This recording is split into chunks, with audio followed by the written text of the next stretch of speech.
Hello friends, स्वागत है आप सभी का आपके अपने चैनल स्टडी विद ट्रिक पर। आज हम ग्रुप डी के लिए एक्सपेक्टेड क्वेश्चंस करने वाले हैं। तो दोस्तों, क्वेश्चंस जो आज करने वाले हैं वो क्वेश्चंस प्रीवियस ईयर में पूछे हुए क्वेश्चन हैं। तो दोस्तों स्टार्ट करते हैं क्वेश्चन।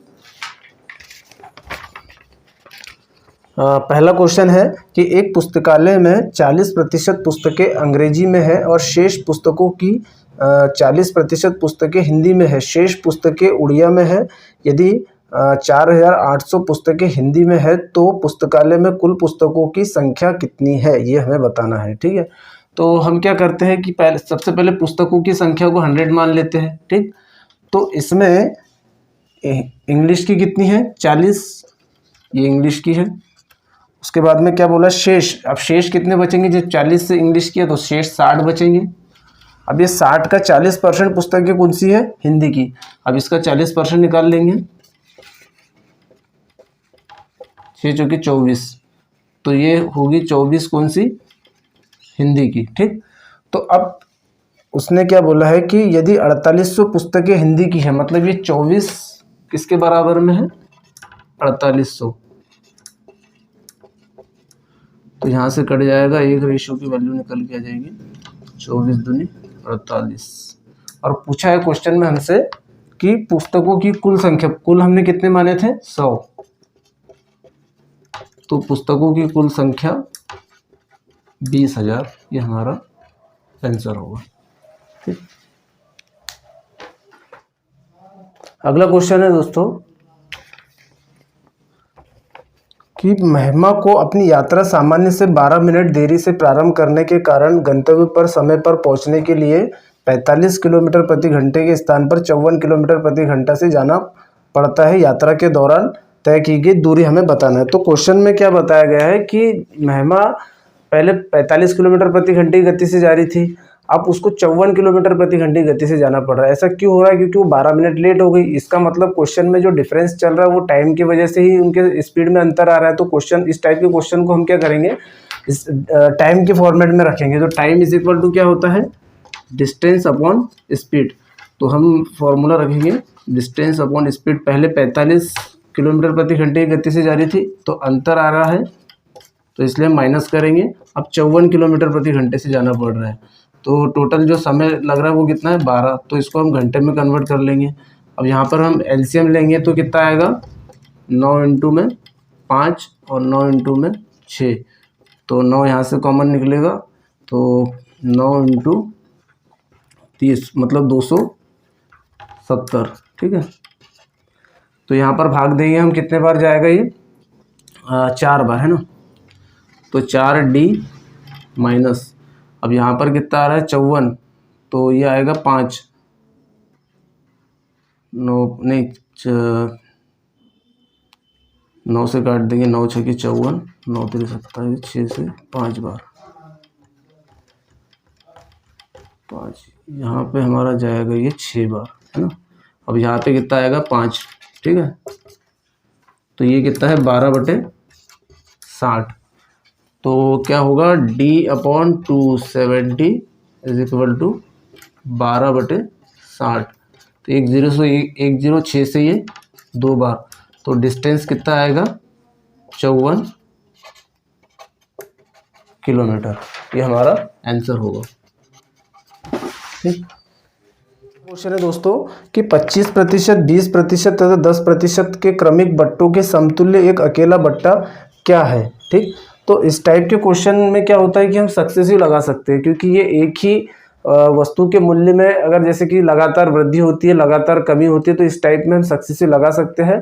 तो हम इसे सक्सेसिव से करेंगे तो किस टाइप से करेंगे, सक्सेसिव में भी हम इसे मतलब रेशो से करेंगे।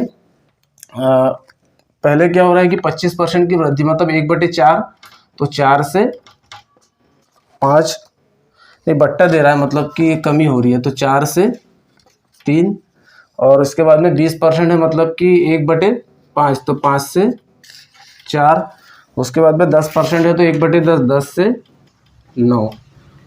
तो अब हम इसे मल्टीप्लाई कर देंगे तो कितना होगा, 5 चौके 20, तो ये होगा हमारा 200। इस टाइप के क्वेश्चन में हम यहाँ से क्रॉस भी काट सकते हैं।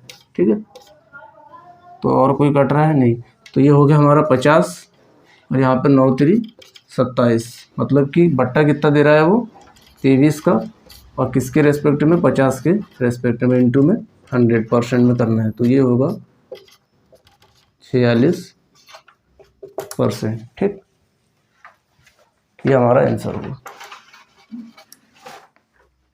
हेलो दोस्तों, अगला क्वेश्चन है कि चीनी के मूल्य में 20% कमी होने पर कोई गृहिणी 720 रुपये में 6 किलो चीनी अधिक खरीद सकती है, तो चीनी का घटा हुआ मूल्य प्रति केजी हमें बताना है। ठीक है, तो घटा हुआ जो मूल्य है वो हमें बताना है। तो प्राइस क्या हुआ है 20% कम, मतलब कि 5 से 4, 20% की क्या होता है 1/5, तो 5 पहले मूल्य था, अब 1 की कमी हो गई तो अब हो गया 4, तो कंजम्पशन क्या हो जाएगा, इसका मतलब खपत क्या हो जाएगा 4 से 5। ठीक, और क्वेश्चन में ये 1 रेशो बराबरी से हमें क्या दिया है 6 kg। ठीक, तो पहले कितना ला रहा था वो 24, अब कितना ला रहा है 30, तो हमें बताना है कि चीनी का घटा हुआ मूल्य कितना है, तो घटा हुआ तो यही था, 24 से हम भाग दे देंगे, तो प्रति केजी निकल के आ जाएगा 30 रुपये प्रति केजी, ये उसका घटा हुआ मूल्य है। ठीक दोस्तों, कि रहमान को एक निश्चित स्थान पर पैदल चलकर जाने और सवारी द्वारा वापस आने में 10 घंटे लगते हैं, हालांकि वह दोनों तरफ की यात्रा सवारी द्वारा करती है तो 5 घंटे बचा सकती थी, मतलब कि 5 घंटे कम लगता था उसे समय। तो दोनों ओर की यात्रा अगर पैदल चलकर करे तो उसे कितना समय लगेगा। अगर मैं पैदल को P मान लेता हूँ, और सवारी को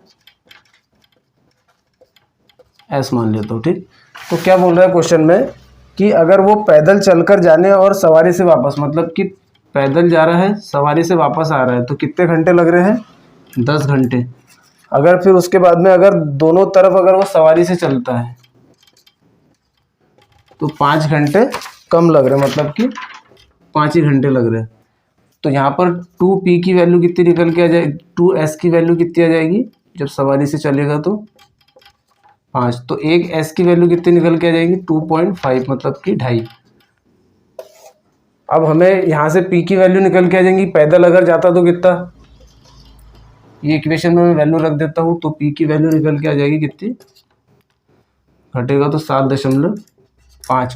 अब वो बोल रहा दोनों तरफ पैदल जाएगा, तो यहाँ पर मैं 2 से गुणा कर दूंगा, दोनों तरफ पैदल जाएगा तो